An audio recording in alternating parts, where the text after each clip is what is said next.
వినండి బబులోను పౌరులారా, రాజైన దర్యావేషు శాసనం. వచ్చే 30 రోజుల్లో ఎవరైనా రాజుకు తప్ప ఏ మనుషునికైనను దేవునికైనను ప్రార్థిస్తే వాడు సింహాల గుహలో పడద్రోయబడతాడు. దానియేలు, నీవు మా మాట వినాలి.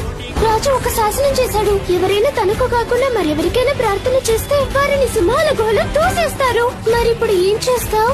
ఇప్పటి వరకు చేస్తున్నదే. నీవు రహస్యంగా ప్రార్థించుకోవచ్చుగా దానియేలు. ఇతరులు నన్ను ఏం చేస్తారో ఏమి అనుకుంటారో అని భయపడితే నేను సరైంది చేస్తున్నప్పుడు కూడా నాకు బలము లేనట్లే అవుతుంది. దానియేలు, ఇందును బట్టి అత్యున్నత అధికారంతో నిన్ను బంధిస్తున్నాను. సింహాలకు ఆహారంగా వేయబడుతున్నాననే పట్టింపు కూడా అతనికి లేనట్లే ఉంది.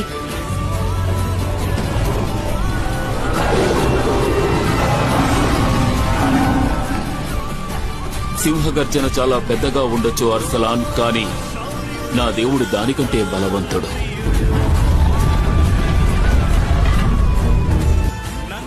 రాయిని తొలగించండి.